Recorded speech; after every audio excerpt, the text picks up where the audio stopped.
Digital photography made simple. Hey, welcome back to Digital 1-to-1. Our segment today is going to be how to use the function we call self-timer.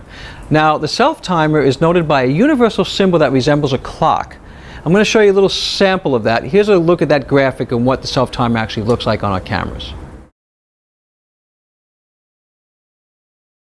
But did you know that the self-timer actually has ways to make us be creative as well? And we shouldn't feel like we have to jump in and out of our shot with lightning speed. We have options. Now, the first thing we want to remember when using the self-timer function is we're going to need a tripod or some way to stabilize our camera. Now, we have some ideas for you in our video titled Keeping Your Camera Steady. So we suggest you take a look at that for some tips and ideas on how that works. So my partner Santino behind me is going to set up the camera to take a few shots. And then he's going to show us a neat trick so we won't feel like we're running back and forth between our pictures. We're going to show you the self-timer on this camera. We're going to show you the symbol and how it works. Now, you can use it in two modes, one automatic and manual modes.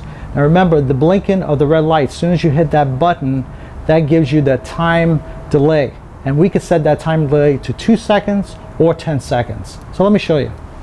As you can see in the back of the camera, our self-timer symbol, we press that symbol and you can see the self-timer is 10 seconds. We go press one button down, we get our 2 seconds.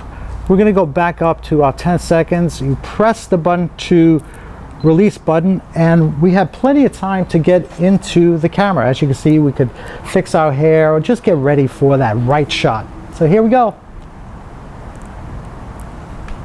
We have additional function on this camera which is pretty neat, which is to be able to vary our time delay from 1 to 30 seconds, as well as do multiple exposures. So if you want to take 10 shots and say you want to do 10 seconds versus 30 seconds, you could do it on this function. So let me show you now.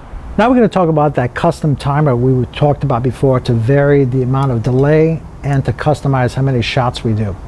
The way we do this is that we hit our self-timer button and we go down to custom timer.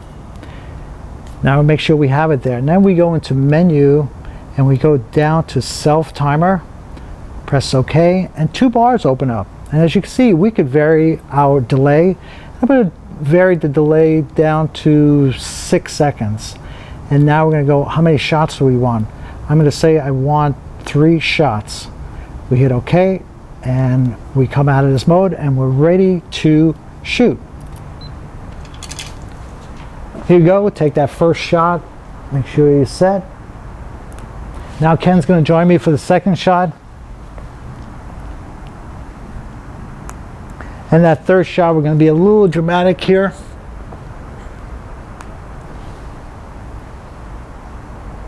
So that's self-timer. So go out and be creative and have fun. Okay, so Santino's ready to take the shot. Now he set the camera up for a 10-second delay to jump in there to take that shot with his friends. So remember, when the camera shutter speed is clicked, you're going to see a red light flash. Now it's either going to blink really fast at the end or it's going to stay solid. And that's an indicator to let you know that your camera is ready to take its shot. So remember, have fun with your photography. Be a digital 1-to-1 photographer. We look forward to seeing you next time. Hey, this is a great way to photograph the kids without them knowing.